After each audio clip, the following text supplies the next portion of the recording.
Damien from Waxmaster Janitorial here. Today I want to show you some basic maintenance tips. We have this older style backpack vacuum. Batcat was the backpack vacuum before Protein, and Protein, took along. So looking at it, it looks like a Protein backpack vacuum, but is in fact a Batcat. So this is an older vacuum. It just goes to show you if you maintain your stuff, it lasts a long time.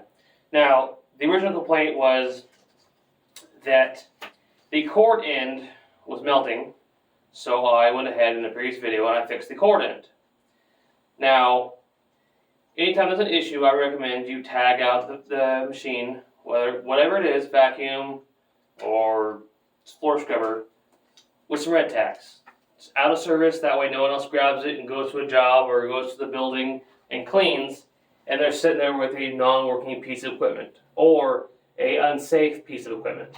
That's the most important part there, is safety. So, I already have it down for service. I might as well go through it and make sure it's up to snuff for my guys. Right? Now the cord's all tangled. Looks like someone got wrapped up in frustration because it wasn't working right, in a hurry, whatever it may be. First thing we'll do is going to take out the bag and change it. So I'm sure it needs to be changed. It's about that full.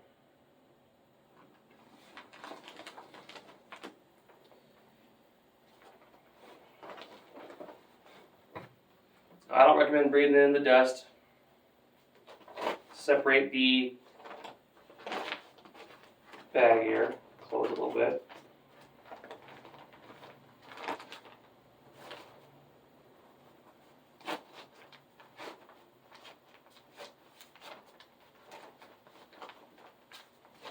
Now these are machine washable. You can wash them in the washing machine, cold, a little detergent, some soap, it's good to go. I have a nice, fresh, new one, it's clean, that I want to put in there here. I'm going to go ahead and throw this away.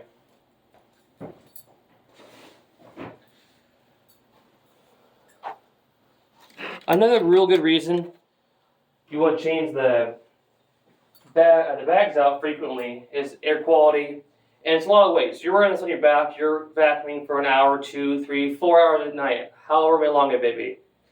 That bag I pulled out was 5 pounds. That's 5 more pounds you're carrying around based on dirt. So we're going to put in a new cloth liner. Do a visual inspection of any filters down there. That one looked fine. Nice snug fit. Good. Now we have a Protein bag. On the top here it says date. You're going to want to put today's date, which today is 12/20/23. That way, if this machine's not being used all that often, or you're like, when the heck did someone change that bag out? You can see, oh, holy moly, that was a while ago. We should probably change it out. More often than not, it's an out of sight, out of mind kind of thing, and you don't realize it's not doing good until it's not doing good, and you have poor performance. You're getting complaints. You know, your boss is down your throat, like, why the heck didn't you vacuum this? You're like, what? I did, you know? Number one thing, bag. So you want to put your hand in there, kind of grab it. Make sure it sits in there nice.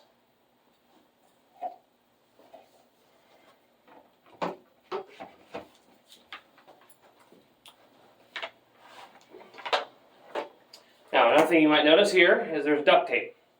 That was a repair made on the fly, so I'm sure. On the job, it's got a split right there, and just wear and tear.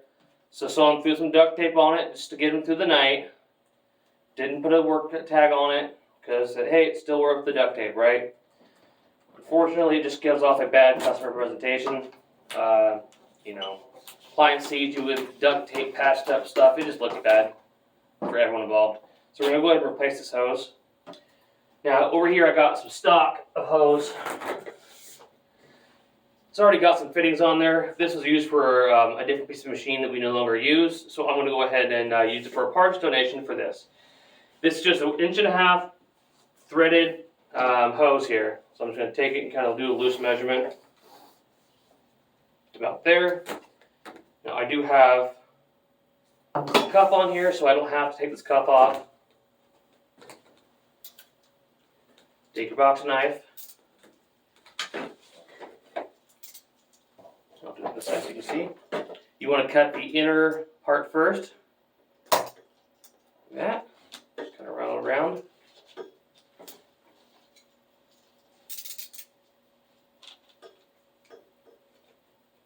And then you'll get to the last part of the spiral and just kind of cut diagonally. Like that. Easy peasy. Now this is a reverse thread, so lefty's tighty. It's really hard to get through my head. You're going to want to hold the swivel here. Turn away from you.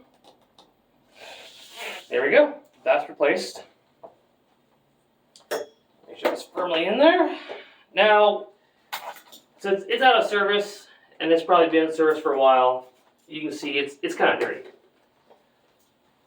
Part of the whole presentation of a professional service, whether you're doing this in-house or through a cleaning company, is you want to look professional. You want to look clean clothes, looking sharp.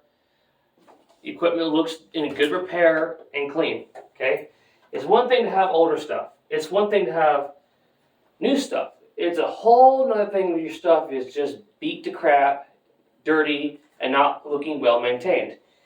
It gives people the idea of, like, well, how can they clean if their cleaning stuff's not clean, or how can they do a good job if the machine's probably running not very well?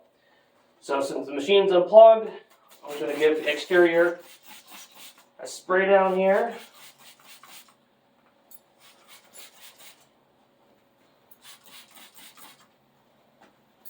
Let that dwell for about 30 seconds or so.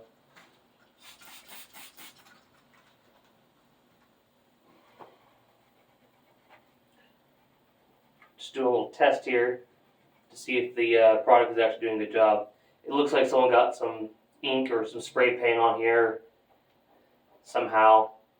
Again, you never know how things happen, but things do happen. I'm going to go ahead and grab a scrubby pad.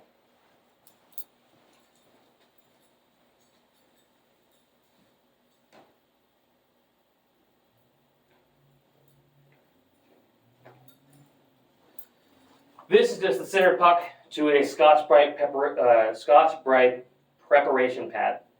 Now, we sell the full 20-inch plus pads here for doing floor scrubbing, waxing, and stripping. And we also sell this Becco peroxide cleaner here. This is only $5, plus the price of the nozzle. It's a couple bucks. Let's do a light scrub. Yeah, that's some sort of paint, but I'm just going to kind of clean it up a little bit. I may have to torch this scratched up section here in a minute.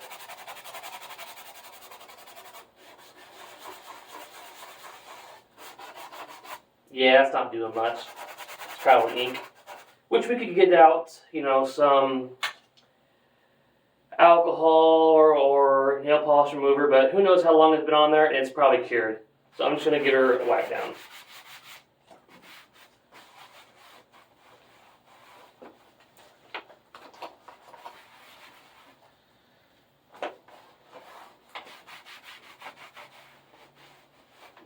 We're not restoring this piece of equipment, we're just giving her a good once over, make sure she's in good running condition, safe to use, and works well. That's the whole point. Doesn't have to look brand new, just looks like it's in good working condition.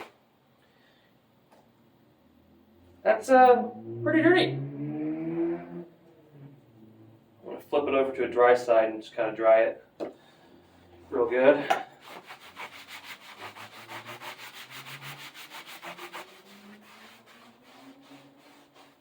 Okay, while that's drying up, I'm going to go through and check the straps. Make sure there's no broken connectors, pieces. Everything looks to be in good, safe condition. Yep, it looks good. It's firmly attached. We're to go there. The next thing is going to be the cord. Now that's quite the knot. I'm going to go ahead and just undo this, get any tangles out of the cord, and set that aside. So I'm just going to go through the cord, make sure there's no knots before I wrap it up.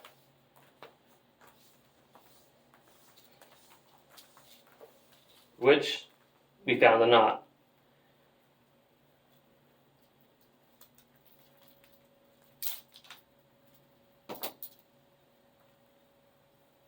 The biggest thing,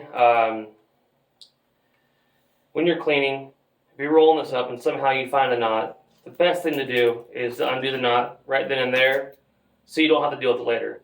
Because you may be having a frustrating night that night and want to say, forget about it, I'll take care of it tomorrow.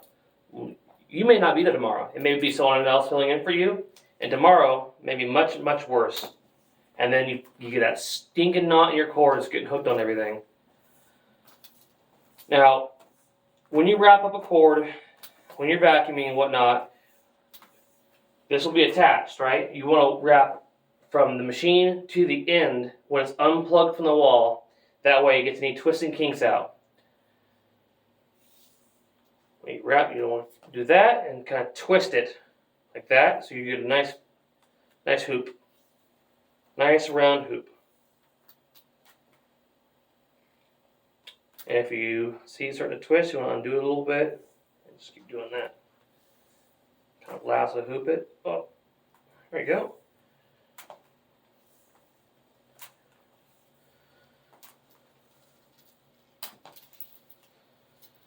Now we're going to pretend this yellow end is still hooked on the machine. So you get to where you're going, you set it down. You want to undo your cord walking from the plug to where you're going to have it. That way you don't run into the problem of knots. Set this aside for now.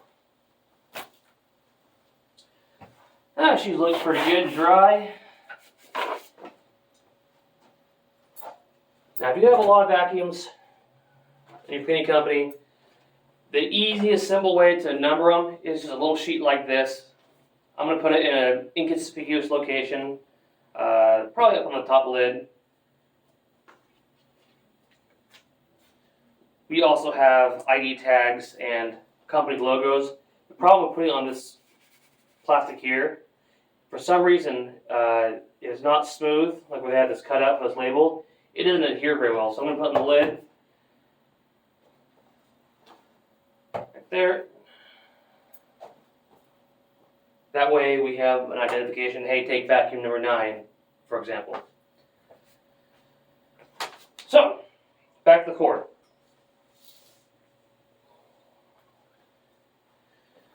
If I just plugged it in like this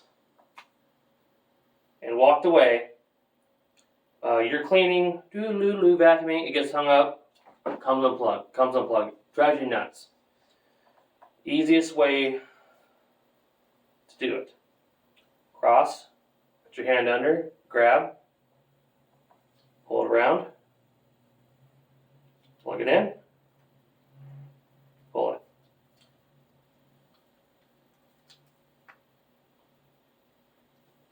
There we go.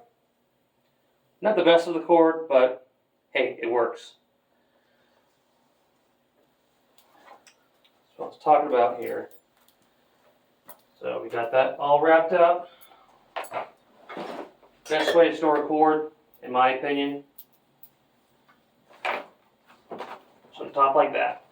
Don't need to wrap it around or anything crazy because then it's hard to get undone. So when you load the van, just throw it over your shoulder, and off you go.